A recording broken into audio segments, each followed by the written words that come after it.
U.S. investor of Bangladeshi origin Imran Khan meets with Chief Advisor Professor Mohammad Yunus, expresses interest to invest in Bangladesh.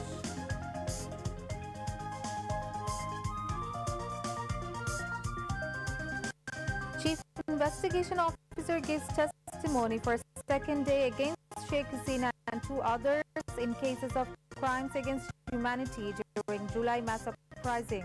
Next testimony on Tuesday.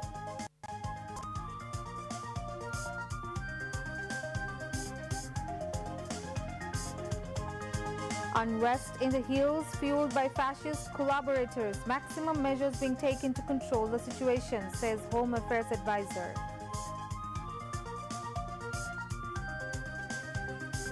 British High Commissioner Sarah Cook meets Chief Election Commissioner, and UK assures all kinds of support to interim government for free, fair, peaceful and credible elections.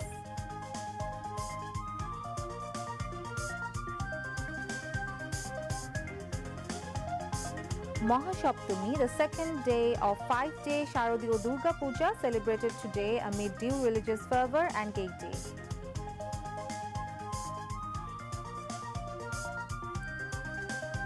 Netting of Hilsha to remain suspended from October 4th to 25th across the country as part of Mother Hilsha Protection Drive, says Fisheries and Livestock Advisor.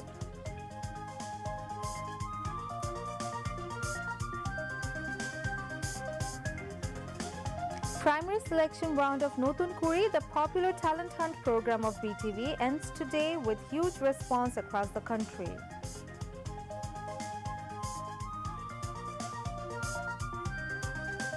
Israeli attacks continue in Gaza. Hospitals targeted in major attacks. At least 50 Palestinians killed in the past 24 hours.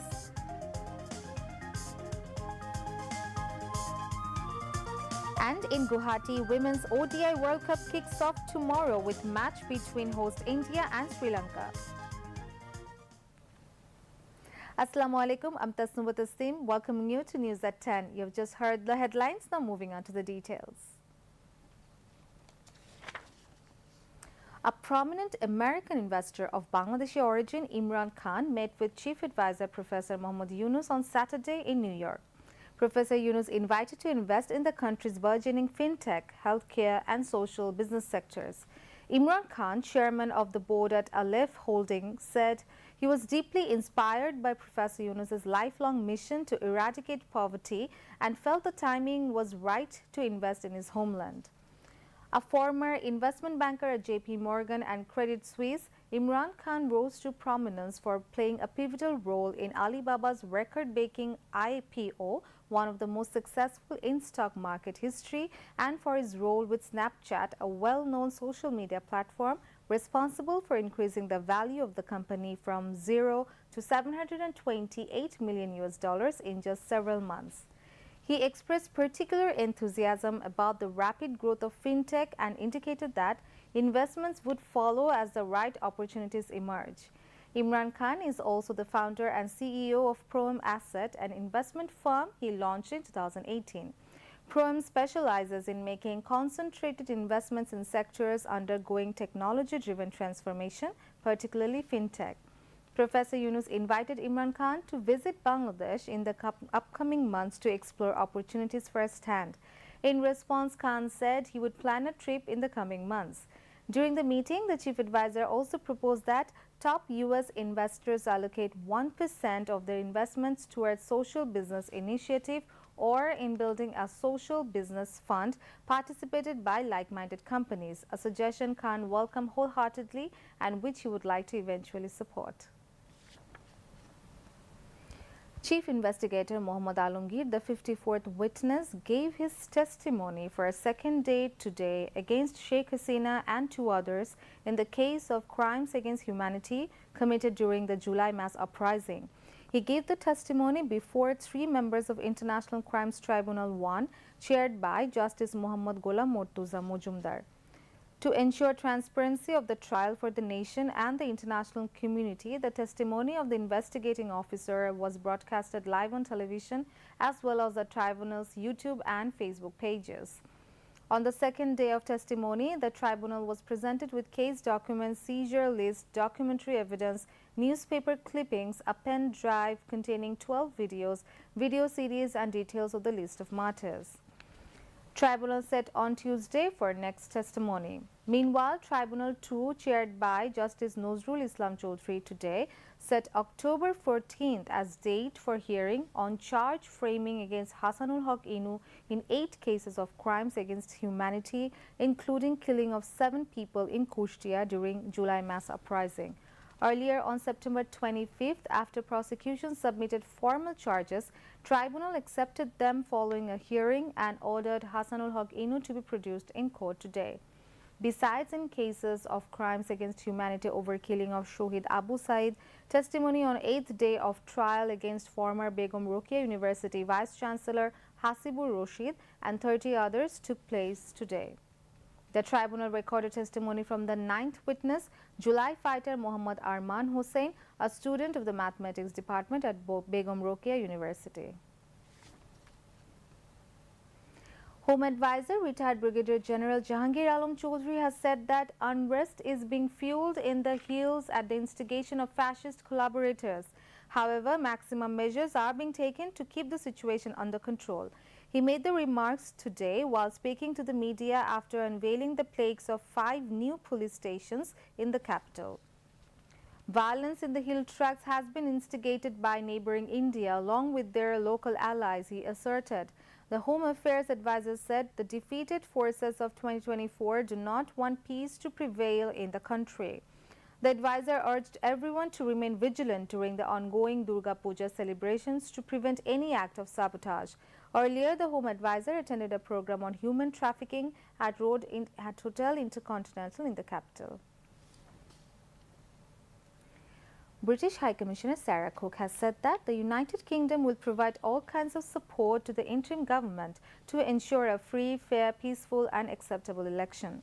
She made this remark while briefing journalists today after meeting with Chief Election Commissioner AMM Nasiruddin at the Election Commission building in Agarga. Sarah Cook said their discussion with the Chief Election Commissioner was fruitful. She added that the United Kingdom welcomes the election announced by Dr. Yunus for February next year. The UK will assist in this election, particularly by providing training support for polling officials. The European Union will send around 150 observers for the 13th National Parliamentary election.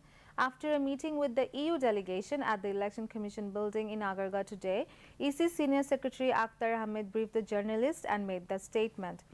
The 5-member delegation was led by Riccardo Ciallari, senior election expert of the European Union.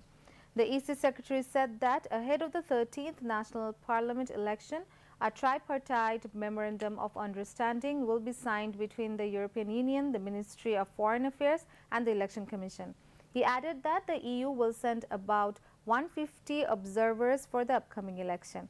However, the observers will not come all at once. They will arrive in several phases to monitor the election. Durga Puja, the biggest festival of the Hindu community, is being celebrated across the country. Today marks Mahasaptami, the second day of the 5-day festival. Rituals of Mahasaptami began in the morning at puja mandaps across the country, including the Dhakeshwari National Temple in Dhaka. Devotees offered prayers, chant mantras, present Anjali at the goddess's feet and received prasad throughout the day. According to the scriptures, the Navaputrika was installed in the morning. Following the entry of Navaputrika, the goddess was ceremonially bathed with a mirror ritual. Earlier yesterday, devotees celebrated Mahashoshti amid the sounds of dhak, kashur, bells, skunk, shells and ululation.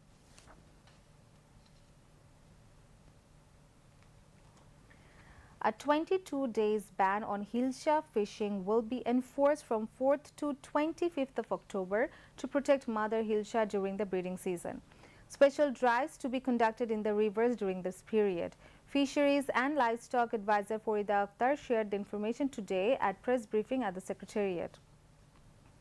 As part of the initiative, 6,20,140 fishing families in 37 districts will each receive 25 kilograms of VGF rice. The drives will be carried out jointly by fisheries officials, river police, Coast Guard, Navy, Air Force and other law enforcement agencies. The advisor also added that dredging in rivers will remain completely suspended during the drive. The regional selection round of Notun Kuri, the popular talent hunt program of Bangladesh Television, concluded today. The selection was taking place at 19 selection centers across 64 districts simultaneously. The final day of the selection round witnessed enthusiastic participation from competitors and their guardians, many of whom arrived at the BTV premieres early in the morning. This year's event was organized with a renewed approach to provide a platform for children and teenagers to explore and display their talents after many years. Participants were divided into two age groups, one from 6 to 11 years and the other from 11 to 15 years. The competition featured 9 segments including acting, recitations, storytelling, jokes, general and classical dance, patriotic and modern songs, Nazrul songs, Robindra songs and Hamd Naat Rasul. Guardians praised BTV for reviving Notun Kuri, while judges said the program would have a significant impact on the country's cultural landscape. Moving on to international news.